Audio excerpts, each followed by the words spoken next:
Hello बच्चों, कैसे हैं आप सब। आज हम कक्षा 7 के विज्ञान को पढ़ते हैं। तो विज्ञान की पाठ्य पुस्तक का नाम है विज्ञान की बातें। तो विज्ञान की बातें में पाठ 2 में है प्राणियों में पोषण, एनिमल न्यूट्रिशन। तो आपने पिछली पाठ में पौधों के पोषण के बारे में पढ़ा। पाठ 1 में पौधों के पोषण के बारे में था। और क्या पौधों की तरह जंतु भी अपना भोजन स्वयं बना सकते हैं? जंतु अपना पोषण किस प्रकार करते हैं, इसके बारे में हम इस पाठ में पढ़ेंगे। तो हरी पत्तियों के अलावा किसी भी जंतुओं में क्लोरोफिल उपस्थित नहीं होता है और भोजन बनाने के लिए, प्रकाश संश्लेषण के लिए सबसे आवश्यक क्या है? क्लोरोफिल है। तो पौधे के अलावा तो किसी में क्लोरोफिल नहीं होता है, अतः अन्य जंतुओं में सबसे विकसित मनुष्य भी भोजन का संश्लेषण स्वयं नहीं कर सकते हैं। तो मनुष्य को सबसे विकसित जंतु माना जाता है। तो वो भी हम मनुष्य भी भोजन का संश्लेषण भोजन का निर्माण खुद नहीं कर सकते हैं। सभी प्राणी अपना भोजन प्रत्यक्ष या अप्रत्यक्ष रूप से पौधे द्वारा प्राप्त करते हैं। प्रत्यक्ष मतलब सीधे और अप्रत्यक्ष मतलब किसी के द्वारा, इनडायरेक्टली। तो अपना भोजन किससे प्राप्त करते हैं? पौधों से प्राप्त करते हैं। और अन्य जंतुओं से प्राप्त करते हैं, या तो पौधों से प्राप्त करते हैं या फिर जंतुओं से प्राप्त करते हैं मनुष्य अपना भोजन। मानव सहित सभी जंतु परपोषी होते हैं और उनके पोषण की विधि को परपोषण विधि कहते हैं। तो मानव हो या फिर दूसरा कोई जंतु हो, वे क्या होते हैं? परपोषी होते हैं और उनके जो पोषण की विधि होती है वो होता है परपोषण विधि। तो जैसे हम भोजन में क्या क्या खाते हैं, आप बताइए तो क्या क्या खाते हैं आप? सब्जियां खाते हैं, अनाज खाते हैं, दालों को खाते हैं। और ये सब कहाँ से मिलते हैं? हमें पौधों से ही मिलते हैं। साथ ही बहुत बच्चे कहेंगे कि हम मछली खाते हैं, अंडा खाते हैं, मीट खाते हैं। तो ये कहाँ से मिलता है? ये जंतुओं से मिलता है। दूध खाते हैं, दूध भी जंतुओं से मिलता है। तो इस प्रकार मनुष्य क्या है? एक परपोषी जीव है और उसका जो पोषण का विधि है उसको परपोषण विधि कहते हैं। तो पूर्व की जो पहले की कक्षा है उसमें हम परपोषियों के शाकाहारी, मांसाहारी और सर्वाहारी के वर्गीकरण को समझ चुके हैं। कक्षा 6 में हम पढ़ चुके हैं कि परपोषी के जो शाकाहारी है, मांसाहारी है या सर्वाहारी क्या होते हैं, इसके बारे में आप जान चुके हैं। और हम यह जानते हैं कि विभिन्न जीवों में भोजन प्राप्त करने की विधियां अलग अलग होती है। तो जितने भी जीव हैं सब में भोजन प्राप्त करने का जो विधि है वो अलग अलग होता है, परंतु ये विधियां अलग क्यों होती हैं तो उसको हम आगे जानते हैं। तो देखिए, तो सारणी में यहाँ है जंतुओं द्वारा भोजन अंतर्ग्रहण। तो जंतुओं के द्वारा जो भोजन प्राप्त किया जाता है वो किस तरह से प्राप्त किया जाता है, इस सारणी में हम देखते हैं। यहाँ जंतुओं के नाम है, यहाँ भोजन में क्या खाते हैं वे और भोजन अंतर्ग्रहण कैसे होता है। तो मधुमक्खी फूलों का रस पीते हैं ना। तो ये किस तरह से ग्रहण करते हैं भोजन? चूसन के द्वारा, चूस कर, फूलों के रस को चूस कर ग्रहण करते हैं। मेढक क्या करते हैं? छोटे कीड़े मकोड़ों को खाते हैं। ये क्या करते हैं? पकड़ते हैं और निगल जाते हैं। ये करते हैं ना जू। ये क्या करते हैं? खून पीते हैं। तो कहाँ से पीते हैं? हमारे सर में रहते हैं। और ये कैसे करते हैं? चूस कर। घोंघा क्या खाते हैं? घोंघा की छोटे छोटे कीड़े और मिट्टी को खाते हैं, पाक या फिर कीचड़ को खाते हैं। तो ये कैसे ग्रहण करते हैं? ये भी चूस कर ग्रहण करते हैं। अब है चींटी क्या खाते हैं? चींटी सब कुछ खाते हैं, अनाज खाते हैं, मीठा कुछ होता है, चीनी खाते हैं। तो ये कैसे करते हैं? ये चबा कर खाते हैं, है ना। चील क्या खाते हैं? चील दूसरे जीव को खा लेते हैं, चूहों को पकड़ लेते हैं। तो ये कैसे करते हैं? काट कर और निगल कर। मरमर पंछी क्या खाते हैं? मरे हुए जीव को। ये क्या करते हैं? काटते हैं और निगल लेते हैं। और मच्छर कैसे खाते हैं? क्या पीते हैं? खून पीते हैं मनुष्य का। तो कैसे खाते हैं? चूस कर, अपना सिरिंज डालते हैं और मनुष्य का खून चूस लेते हैं। तितली फूलों का रस पीती है, कैसे? चूस कर। अब मनुष्य क्या खाते हैं? साग सब्जी मीट मछली सब खाते हैं। और वे कैसे खाते हैं? चबाकर और निगल कर, है ना। तो ये समझ गए कि भोजन में क्या क्या खाते हैं और उसको ग्रहण करने का प्रक्रिया क्या है। तो भोजन अंतर्ग्रहण के अंतर्गत छीलना, चबाना, काटना, पकड़ना, निगलना, साइफनी, स्पंजी, चूसन आदि शब्द का क्या है? उपयोग करना है यहाँ ऊपर में, ठीक है। और इस सारणी से आप समझ गए होंगे कि विभिन्न जीवों की शारीरिक रचना में भिन्नता के कारण उनमें भोजन प्राप्त करने की जो विधियां हैं वो भी अलग अलग होती हैं। तो जानते हैं कि वो अलग अलग क्या विधियां हैं। तो भोजन अंतर्ग्रहण की कुछ अन्य विधियां भी होती हैं जो विभिन्न जीवों की शरीर की रचना के अनुरूप अलग अलग होती हैं। सभी जीवों का रचना क्या है? अलग अलग होता है, इसलिए उनका भोजन ग्रहण करने का जो विधि है वो भी अलग अलग होता है। एक कोशिकीय जीव प्रोटोजोआ जैसे अमीबा में यह कूटपाद के द्वारा होता है। तो अमीबा एक कोशिकीय जीव है, ये भोजन कैसे ग्रहण करता है? कूटपाद। वो जैसे ये अमीबा है तो यहाँ जैसे भोजन आ गया तो ये क्या करता है? इसको अपने इस चीज को आगे बढ़ा लेता है और यहाँ पे दबाकर अंदर ले लेता है भोजन को। अब है मधुमक्खी। मधुमक्खी क्या करती? फूलों के मकरंद को चूसते हैं। सांप क्या करते हैं? सांप जैसे अजगर अपने मुख से अपने आहार को पूरा निगल जाते हैं, पूरे उसको काटते नहीं, सीधा निगल जाते हैं। पंछी जैसे गोरैया अपने चोंच से अनाजों के दाने और कीड़े मकोड़ों को पकड़कर खाती है। और गिरगिट्टी या टटेंगा जीवित कीड़ों को ही एक झटके से जीभ में लपेटकर मुंह के अंदर खींच लेता है। तो गिरगिट्टी होता है वो क्या, उसका जीभ बहुत ही लंबा होता है, इस तरह से घुमा हुआ होता है जीभ। और जैसे ही किसी कीड़े को देखता है तो उसका जीभ को जोर से फेंकता है और कीड़े को लपेटकर फिर लपेटते हुए अपने मुंह में खींच लेता है। अब है चूहा अपने भोज्य पदार्थों को कुतर कुतर कर खाता है। तो आप देखें ना, आप चूहा यदि घर में हो तो कुछ भी चीज उसको मिलता है, चाहे कपड़े हो, कागज हो, कुछ भी हो, क्या करता है? सारी चीजों को कुतर डालता है। तो वो अपना भोजन कुतर कर प्राप्त करता है। तो इस चित्र में देखेंगे, देखिए अमीबा का अंतर्ग्रहण कैसे होता है। जैसे ये भाग में धसान हो गया और यहाँ क्या है? भोजन आ गया, तो फिर इस चीज को दोनों तरफ से ढक देता है और भोजन को अंदर खींच लेता है, ठीक है। तो ये हो गया उसका अंतर्ग्रहण का प्रक्रिया। अब मधुमक्खी क्या करता है? मधुमक्खियों द्वारा मकरंद को चूसना। तो फूलों में अपना जो उसका डंक होता है उसको अंदर डालकर मकरंद को चूस लेता है। अब आगे क्या है? अजगर द्वारा निगलना। इस चित्र में दिख रहा है ना, अजगर क्या करता है? जंतुओं को सीधा मुंह में निगल डालता है। और गोरैया क्या करती है? जो दाना है उसको चोंच से इस तरह से चोंच को मारते हुए दाना को चुगती है और निगल जाती है। गिरगिट, देखिए ये गिरगिट का अंतर्ग्रहण। गिरगिट का जीभ कितना लंबा होता है। इस पौधे में क्या है? एक कीड़ा बैठा हुआ, फतिंगा बैठा हुआ है, ठीक है।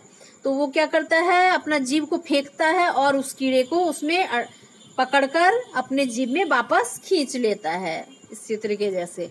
और चूहा क्या करता? सब चीजों को जो भी उसको मिलता है उसको कुतरता जाता है और फिर खाता है। तो ये समझ गए किस तरह से ये लोग अपना भोजन ग्रहण करते हैं।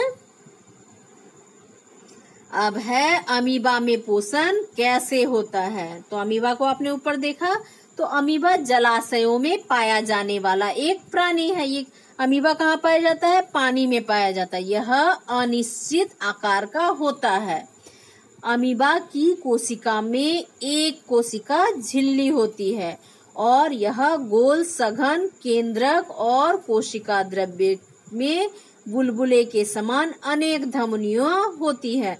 तो इस तरह का आकृति होता, कोई निश्चित आकृति नहीं होता अमीबा का। अंदर एक केंद्रक होता है और यहाँ पे इसमें क्या भरा रहता है? कोशिका द्रव्य भरा रहता है।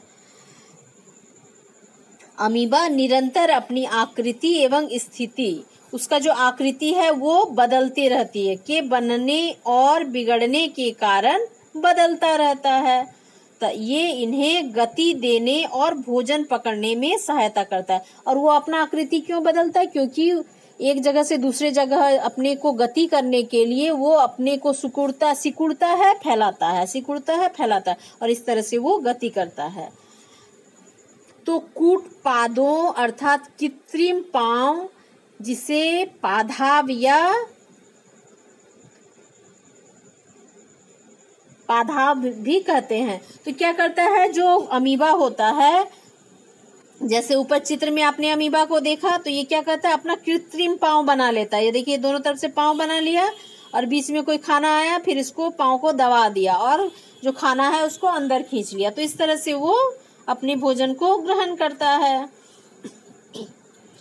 अब पाचन जो कोशिका के भीतर होता है उसे अंतःकोशिकीय पाचन कहते हैं। जब कोशिका के अंदर पाचन मतलब भोजन को पचाना, हजम करना, तो ये जो पाचन होता है जब अंदर होता है कोशिका के, तो उसे अंतःपोषण कहते हैं। और पाचन जो कोशिकाओं के बाहर होता है उसे बाह्य कोशिकीय पाचन कहते हैं। ठीक है।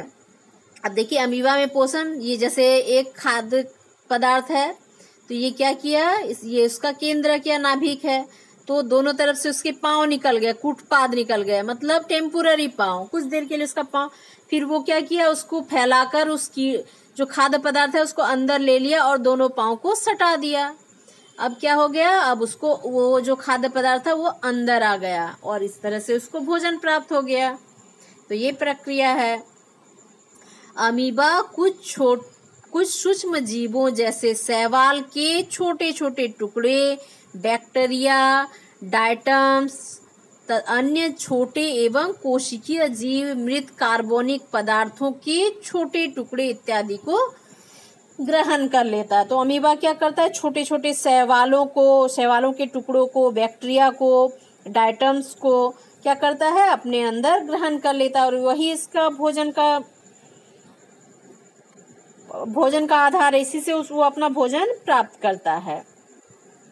जब अमीबा को भोजन का आभास होता है, जब अमीबा देखता है कि उसके आसपास कोई भोजन है, तो वह खाद्य कण के चारों ओर, और जब उसको देखता है कि कोई भोजन है, तो वो उस खाने के चारों ओर अपना क्या करता है, अपने पांव को, या फिर उसको क्या कहते हैं, कूटपाद, जो कुछ समय के लिए टेम्पोररी उसका पांव होता है, उसको फैलाना शुरू करता है, विकसित करता है और भोजन को पूरी तरह से घेर लेता है और अंततः उसको क्या करता है, अपने में अंदर डाल लेता, निगल लेता है। खाद्य पदार्थ उसी खाद्यधानी मतलब फूड वैक्यूल्स के में फंस जाते हैं। जो वैक्यूल्स बनता है इसमें फूड आकर फंस जाता है और खाद्यधनी में ही पाचन रस स्रावित होती है। और ये जो खाद्यधनी इसी में ही क्या होता है, पाचन रस बनता है और भोजन को पचाने में मदद करता है। ये खाद्य पदार्थ पर क्रिया करके उन्हें सरल पदार्थों में बदल देता है और पचा हुआ जो खाद्य पदार्थ है उसको धीरे धीरे अवशोषित कर लेता है अमीबा। अवशोषित पदार्थ अमीबा की वृद्धि, रखरखाव एवं गुणन के लिए उपयोगी होता है। और यही जो खाद्य पदार्थ है उसको आकार में वृद्धि के लिए, उसके रखरखाव के लिए और उसको एक अमीबा से 2 अमीबा बनने के लिए सहायक करता है भोजन के रूप में। और ये भोजन के रूप में क्या होता है, ऊर्जा देता है अमीबा को। और बिना पचा अपशिष्ट खाद्यधानी द्वारा बाहर निकाल दिया जाता है और जो अपशिष्ट पदार्थ बचता है उसको खाद्यधनी के द्वारा, पहले तो खा लेता है फिर खाद्यधनी के द्वारा उसको बाहर निकाल देता है जो अपशिष्ट होता है। अमीबा में अंतर्ग्रहण, पाचन, उत्सर्जन जैसी सारी क्रियाएं एक कोशिका के द्वारा ही होती है, क्योंकि अमीबा एक कोशिकीय जीव है, उसमें वो एक ही कोशिका से बना है। तो क्या आप जानते हैं, हाइड्रा एक बहुकोशिकीय जंतु है जिसकी मुख गुहा का छिद्र अंतर्ग्रहण और उत्सर्जन के लिए एक ही होता है। तो अमीबा में क्या होता है, इधर से कूटपाद से वो भोजन को ग्रहण किया और निकाल दिया ठीक है, उत्सर्जित कर दिया उसके बाद। लेकिन एक बहुकोशिकीय जीव है, ये चित्र में दिख रहा है ना, ये है हाइड्रा। ये हाइड्रा क्या है? बहुकोशिकीय जीव है, मतलब एक से अधिक कोशिकाओं से बना है। और ये जो इसका मुख गुहा है, इसमें इस तरह से एंटीना जैसा दिख रहा है ना, ऑक्टोपस जैसा, तो इसमें क्या है? एक छिद्र है जिसके द्वारा वो अपना भोजन अंदर लेता है और उसी छिद्र के द्वारा अपशिष्ट पदार्थों को भी बाहर निकाल देता है। तो ये चित्र में कौन है? हाइड्रा है। ये भी एक तरह का अमीबा जैसे पानी में पाया जाता है, हाइड्रा भी पानी में पाया जाता है। मनुष्यों में पाचन कैसे होती है? मनुष्यों में भोजन ग्रहण करने के लिए कौन सा अंग है? तो अब ये हम जानेंगे कि मनुष्यों में कैसे पाचन होता है। मनुष्य भोजन को मुख से ग्रहण करते हैं। तो मनुष्य अपना भोजन कैसे करते हैं? मुंह के द्वारा भोजन ग्रहण करते हैं। और इस प्रक्रम को क्या कहते हैं? अंतर्ग्रहण। मतलब ये हुआ मनुष्य का मुंह। तो मनुष्य कहाँ से भोजन ग्रहण करते हैं? तो आपको तो पता है कि आप मुंह के द्वारा खाते हैं। तो हमारा अंतर्ग्रहण किस भाग से हुआ? मुंह के द्वारा। भोजन मुंह से पेट में जाता है। यहाँ से मुंह से पेट में गया भोजन। तो आइए हम अब मानव के पाचन तंत्र को समझने का प्रयास करेंगे कि किस तरह से मानव में पाचन की क्रिया होती है। तो जीव जंतुओं में मानव का पाचन तंत्र सबसे ज्यादा सुविकसित होता है, क्योंकि मनुष्य सबसे ज्यादा विकसित प्राणी है, इसलिए इसका पाचन तंत्र बहुत अच्छा विकसित होता है। यह मुख, ग्रासनली, आमाशय, छोटी आंत जिसको रुद्रांत भी कहते हैं, बड़ी आंत, बृहदांत्र, मलाशय एवं गुदा से बना होता है। आहार नाला, पाचन ग्रंथियों तथा पाचन क्रिया मिलकर मानव पाचन तंत्र का निर्माण करते हैं। तो पहले इस चित्र को देख लेते हैं। ठीक है, ये हुआ मुख गुहा। ठीक है, ये हो गया आपका मुख, और ये जो ऊपर का भाग है मुख के अंदर का, वो हो गया मुख का गुहा। गुहा मतलब गुफा। अब उसके बाद है यहाँ से ग्रास नली है। ठीक है, ये क्या है? ग्रास नली, जहां से होकर भोजन अंदर जाता है। और ये जो नाली दिख रही है, ये क्या है? ग्रशिका है। ये क्या है? जो लंबी सी नली दिख रही है, ये है ग्रशिका। अब नीचे देखते हैं, ये हो गया आगे आमाशय। भोजन आकर आमाशय में आता है। ये जो आकृति दिख रही है, ये है आमाशय। फिर आमाशय के बाद देखिए, ये है अग्नाशय। ठीक है, भोजन को तो पकाना भी जरूरी है। ठीक है, इसीलिए हम बोलते हैं जब खाना खाते हैं उसके बाद तुरंत पानी नहीं पीना चाहिए, क्योंकि भोजन अच्छे से नहीं पच पाएगा। क्योंकि जो अग्नाशय में अग्नि जल रही है वो कम हो जाएगी, उसका ताप कम हो जाएगा, जिसके कारण भोजन अच्छे से नहीं पचेगा। इसके बाद है, ये है बड़ी आंत। ये जो बड़ा सा दिख रहा है, ये बड़ी आंत, और ये जो अंदर दिख रहा है छोटा भाग, ये है छोटी आंत। बड़ी आंत, छोटी आंत। तो सारा हो गया। यहाँ हो गया मुख गुहा, ग्रसनी, ग्रशिका, आमाशय, यहाँ अग्नाशय, ये ग्रहणी। ठीक है, यह बड़ी आंत, छोटी आंत। उसके बाद नीचे देखिए, ये है मलद्वार।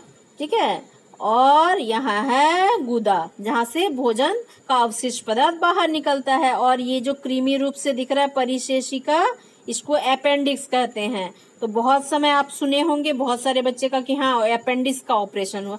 तो अपेंडिक्स हमारे शरीर में बहुत ज्यादा काम में नहीं आता है, लेकिन इसके बढ़ जाने से पेट में बहुत दर्द होता है। बहुत सारे बच्चे को ऐसा होता है। तो उस समय क्या किया जाता है? इस अपेंडिक्स को काट कर निकाल दिया जाता है। तो ये समझ गए पाचन तंत्र को आप। और ये हुआ रहा हमारा यकृत। ये हुआ यकृत, और ये हो गया पित्ताशय। तो ये पूरा सिस्टम जो है, ये क्या करता है? भोजन को पचाने में सहायता करता है। और ये पूरा यहाँ मुंह से शुरू होकर यहाँ गुदा तक जो सिस्टम है, ये क्या है? पाचन तंत्र का हिस्सा है। पोषण एक जटिल प्रक्रिया है जिसमें भोजन के जटिल खाद्य पदार्थ सरल खाद्य पदार्थों में परिवर्तित होते हैं। तो सबसे पहले प्रक्रिया क्या होता है पाचन तंत्र में? सबसे पहले होता है अंतर्ग्रहण। भोजन प्राप्त करने और खाने की क्रिया जो मुख द्वारा होता है उसे क्या कहते हैं? जब हम भोजन को मुंह से ग्रहण करते हैं वो क्या हो गया? अंतर्ग्रहण हो गया। और दूसरा क्या हो गया? पाचन। शरीर के भीतर भोजन का सरल तथा विलेय अणु में तोड़ा जाना पाचन कहलाता है। जब जो जटिल पदार्थ है वो घुलते हैं, बहुत तरह से एंजाइम मिलते हैं और छोटे अणुओं में टूटता है, तो ये जो प्रक्रिया, टूटा जाना जो प्रक्रिया है, इसे क्या कहते हैं? पाचन कहते हैं। पाचन मुंह के अंदर से होकर छोटी आंत में समाप्त होता है। इसके बाद पाचन मुंह से शुरू हुआ और अंतर्ग्रहण हुआ मुंह से, फिर मुंह से छोटी आंत तक क्या हो गया? पाचन का क्रिया। उसके बाद है अवशोषण, 3 नंबर में है अवशोषण। अब पाचन तो हो गया, अब क्या किया जाएगा? जो भोजन से पोषण मिल रहे हैं उसको अवशोषण किया जाएगा। तो पचे हुए भोजन में उपस्थित विलेय पदार्थों का शरीर के द्रव्यों द्वारा रक्त में चला जाता है और इस प्रक्रिया को क्या कहते हैं? अवशोषण कहते हैं। तो जो विलेय पदार्थ है वो रक्त के द्वारा सोख लिया जाता है और मनुष्यों में अवशोषण की क्रिया छोटी आंत में होती है। अवशोषण की क्रिया कहाँ होती है? छोटी आंत में। ये हो गया अवशोषण, पाचन हो गया, अवशोषण हो गया। अब है श्वांगीकरण। तो वह प्रक्रिया जिसमें अवशोषण भोजन का उपयोग ऊर्जा उत्पन्न करने तथा वृद्धि के लिए होता है उसे परिपाचन कहते हैं। तो जो अवशोषित पोषण है उसके द्वारा ऊर्जा उत्पन्न होता है, भोजन के द्वारा ऊर्जा उत्पन्न होता है और ये इस ऊर्जा का उपयोग वृद्धि, मनुष्य की वृद्धि के लिए होता है। तो इसको क्या कहते हैं? परिपाचन कहते हैं। अब ये हो गया, परिपाचन हो गया। अब है नेक्स्ट है 5वां नंबर बहिष्करण या निष्कासन। तो हम क्या करते हैं? भोजन ग्रहण करते हैं, पचता है, उसका अवशोषण होता है, उसका उपयोग शरीर के वृद्धि के लिए होता है, ऊर्जा प्राप्त करने के लिए होता है। उसके बाद क्या होते हैं? जो अपशिष्ट पदार्थ बच जाते हैं वह क्या होता है? बहिष्करण हो जाता है, उसका निष्कासन हो जाता है। तो वह प्रक्रिया जिसके द्वारा अपचयित खाद्य पदार्थ, मतलब जो खाद्य पदार्थ बच जाता है वो शरीर के बाहर निकाल दिया जाता है, उसे उत्सर्जन कहा जाता है। उसे क्या कहते हैं? उत्सर्जन कहते हैं। तो ये आपने मनुष्य के पाचन तंत्र को देखा, इसका रेखांकित चित्र है। अब क्या है? मुख एवं मुख गुहा। तो इसके बारे में डिटेल्स में सारे पार्ट के बारे में जानेंगे। माउथ एवं भकल कैविटी।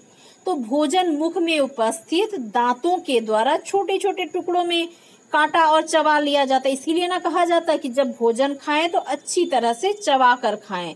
और मुंह में लार ग्रंथियां 3 जोड़ी होती है जो भोजन को चबाते समय लार निकालती है। तो लार ग्रंथि से लार निकलता है, दांत उसको छोटे छोटे टुकड़ों में काटता है, भोजन में लार मिलता है और यह भोजन को मुलायम एवं गीला करता है। और लार में क्या होता है? एंजाइम होता है, एंजाइम पाया जाता है। एमाइलेज जो जटिल भोजन कार्बोहाइड्रेट स्टार्च के रूप में होता है वो साधारण भोजन माल्टोस एवं कार्बोहाइड्रेट का साधारण प्रकार है। तो इसमें बदल देता है। जो जटिल भोजन है, कार्बोहाइड्रेट है, स्टार्च है, उसको साधारण भोजन में परिवर्तित कर देता है मुख में। तो इस तरह से आप समझ गए मुख का क्या कार्य है। अब कुछ क्रियाकलाप है। तो आप दर्पण में देखकर अपने दांतों को गिनेंगे। तो यह भी जानने का प्रयास करेंगे कि सभी दांत एक प्रकार के होते हैं। तो दांतों को गिनने से पहले हाथ को अच्छी तरह से धोना ना भूलें। ठीक है, पहले हाथ को धो लेंगे फिर दांतों को आप गिनेंगे। तो विभिन्न प्रकार के दांत एवं गिने हुए दांत की संख्या अंकित करेंगे। तो दांतों के प्रकार को यहाँ लिखेंगे, पहला, दूसरा, तीसरा, 3 तरह के दांत है और दांतों की संख्या को यहाँ आप लिखेंगे। तो ये आपका कार्य है, आप इसको दांतों को गिनकर यहाँ लिखेंगे। तो शिक्षक बच्चों से विभिन्न खाने की चीजों को खाने के लिए कहें और ये निर्देश दें कि उसे खाते समय उपयोग हो रहे दांतों पर ध्यान दें। अलग अलग तरह की चीजें खाने के लिए देंगे और किसमें कौन सा दांत का उपयोग हो रहा है उस पर भी बच्चे ध्यान दें। तो यहाँ एक सारणी है दांतों के कार्य, संख्या के एवं प्रकार। तो देखिए दांतों के विभिन्न कार्य। तो यहाँ पे देखिए दांतों की संख्या दिया है, निचला जबड़ा और ऊपरी जबड़ा। दांतों जबड़ों में दांतों का कुल योग और दांतों के प्रकार। अब देखिए पहला है पकड़ने तथा काटने वाले दांत। तो कुछ दांत होते हैं जो पकड़ने और काटने का काम करते हैं। तो निचले जबड़े में 4 होते हैं और ऊपरी जबड़े में 4। जबड़ा क्या है? निचला जो दांत का हिस्सा है और ऊपर जो दांत का है। तो ये निचले जबड़े में 4, ऊपर में 4। तो टोटल कितने दांत हो गए? 8 हो गए। तो ये जो पकड़ने और काटने वाले दांत हैं इसको कहते हैं कृंतक। काटने वाले दांत इसीलिए कृंतक। अब दूसरा है चीरने तथा फाड़ने वाले दांत। तो चीरने और फाड़ने का काम, क्योंकि मनुष्य मांस भी खाता है, तो ये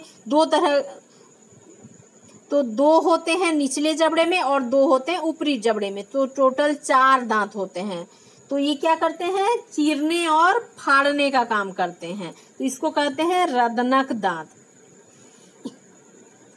तो पकड़ने वाले जो कृंतक दांत है 8 होते हैं, रदनक दांत 4 होते हैं। अब तीसरा है चबाने एवं पीसने वाले दांत।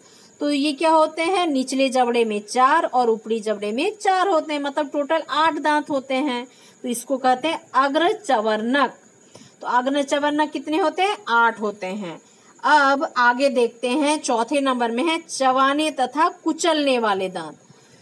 तो कुछ दांत होते हैं जो चबाने के लिए और किसी चीज को कुचलने, जैसे अखरोट को क्या कर रहे हैं? कुचलते हैं दांत से। तो ये क्या हो गए? ऊपरी में 6 और निचले में 6 होते हैं, 6 होते हैं, मतलब टोटल 12 होते हैं। इसे कहते हैं चवर्णक दांत। तो चवर्णक दांत होते हैं चबाने के लिए, कुचलने के लिए और कुचलने के लिए। कुचलना मतलब जैसे किसी चीज को दांत में अटकाया और उसको दबा दिया, ये हो गया कुचलना। और अग्र चवर्णक दांत 8 होते हैं और इसका क्या काम है? चबाने और पीसने के लिए, चबाने के लिए और पीसने के लिए भोजन को। और रदनक दांतों की संख्या होती है 4 और इसका काम होता है चीरना और फाड़ने का काम करते हैं। और एक तरह का दांत होता है कृंतक दांत। तो इसकी संख्या होती है 8 और ये क्या करते हैं? पकड़ने एवं काटने वाले दांत होते हैं। तो समझ गए? तो ये कितने तरह के दांत हुए आपके? 4 तरह के दांत हुए। अब आप इस चीज को अपने दांतों में मिलान करेंगे और किस चीज को खाने से कौन से दांतों का प्रयोग हो रहा है इसको भी ध्यान देंगे। तो ऊपर अंकित सारणी की सहायता से विभिन्न दांतों के उपयोग और प्रकार और संख्या एवं कार्यों को समझेंगे आप। तो आशा करती हूँ कि आप दांतों के बारे में समझ गए, मानव के पाचन तंत्र के बारे में समझ गए। तो इस चैप्टर को और अच्छे से रिपीट करके पढ़ेंगे तो वो और अच्छे से आपको समझ में आ जाएगा। तो आज के लिए इतना ही। इसका जो भाग बच गया है उसको हम नेक्स्ट कक्षा में कंप्लीट करेंगे।